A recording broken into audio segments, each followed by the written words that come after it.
I have a fun rainy day project we are going to do today. Unfortunately, I can't get out due to the weather situation.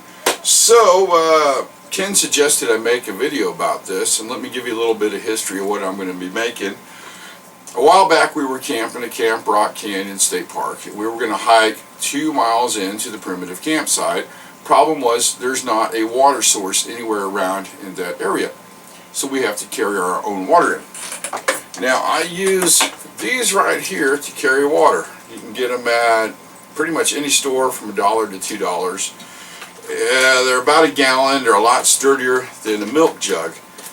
And they're very reusable. As you can see, I've got a lot of wear on this one.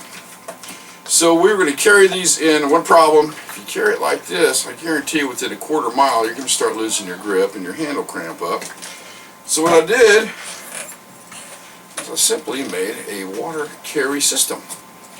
That way you can put your hand on here, and the purpose of the PVC is so you don't slice your hand up from the weight of the water, and there's enough room to pour it, dunk it in, and get some water and filtrate it. So let me show you the items we're going to use for this project.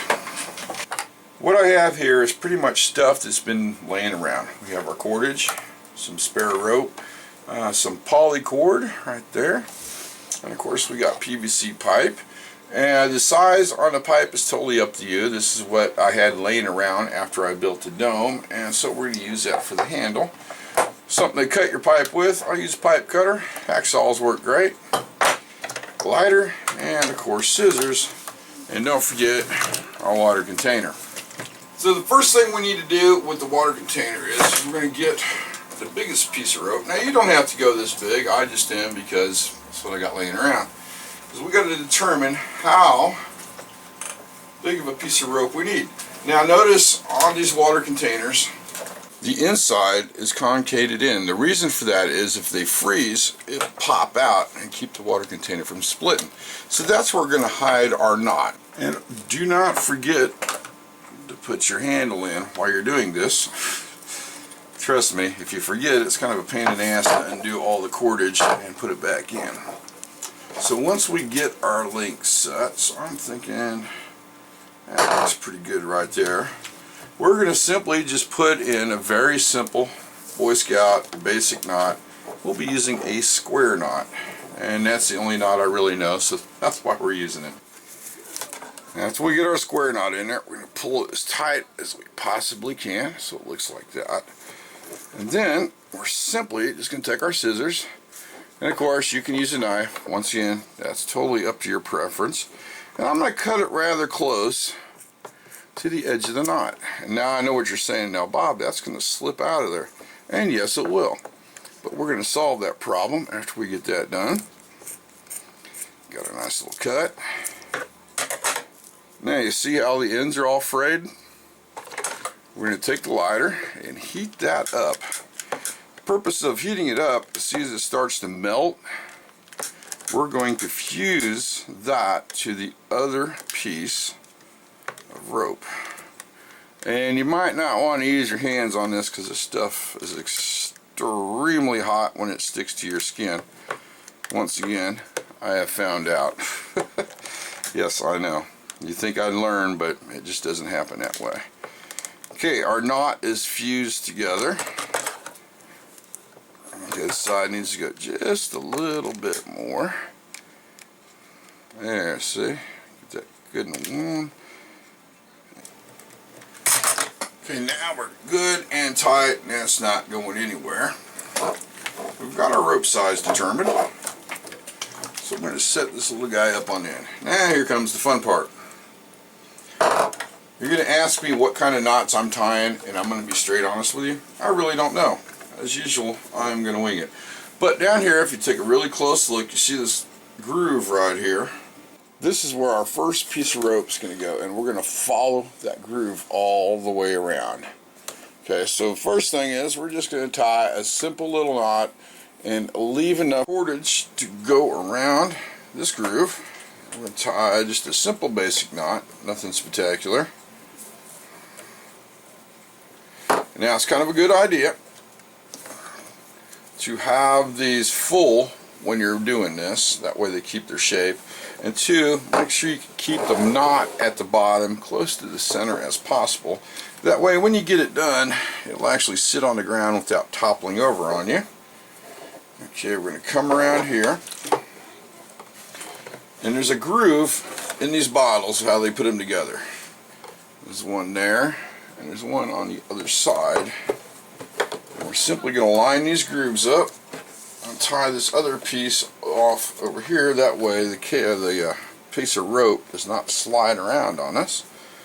So let's tie that in a simple little knot. Once again, it's really nothing spectacular.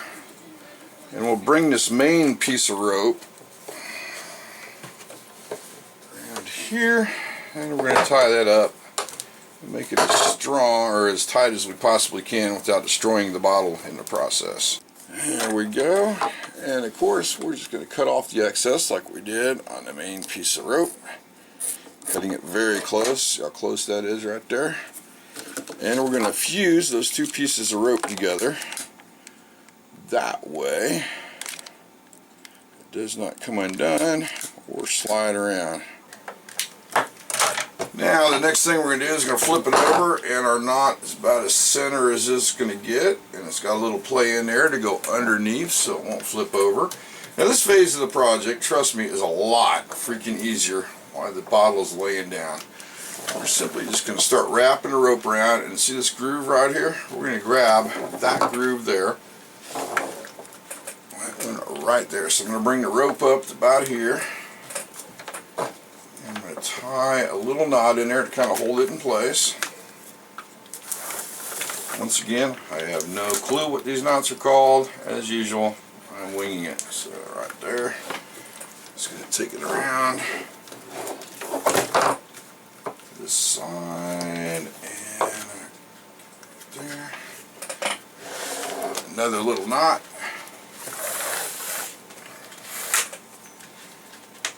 Now the reason I'm making some of these knots kind of loose, it's a little bit easier to line up the main piece of rope. That way it stays as straight and center on the bottle as possible.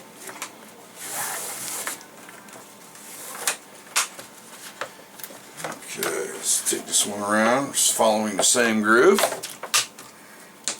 And they line up right there. We're down to the last piece we need to loop around.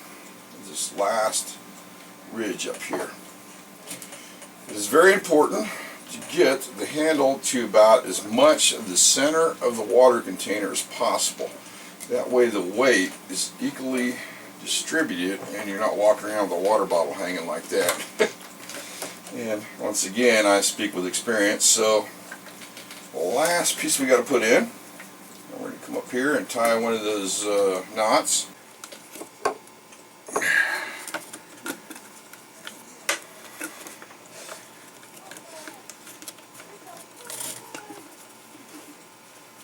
There we go.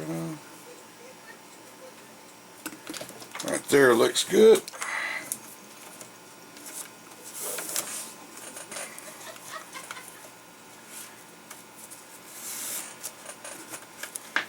Last piece.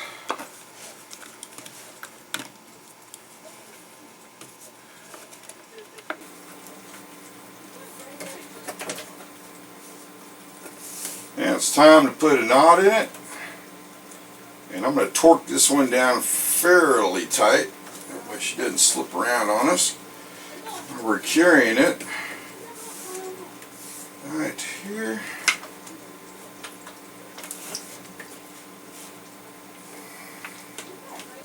That's quite a little knot we got going there, isn't it? I'm not sure what it's called. But it won't go anywhere, so I'm not going to worry about it too much.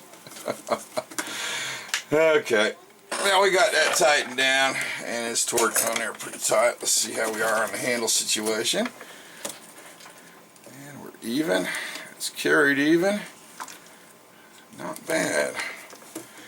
We're going to do what we always do. We're going to cut the rope off fairly close. And of course, we're going to fuse those together, and that's the good thing about poly rope.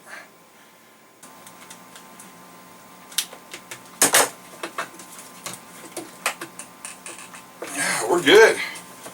There we go. We have one water carry system. Let's see if it matched the original one I made.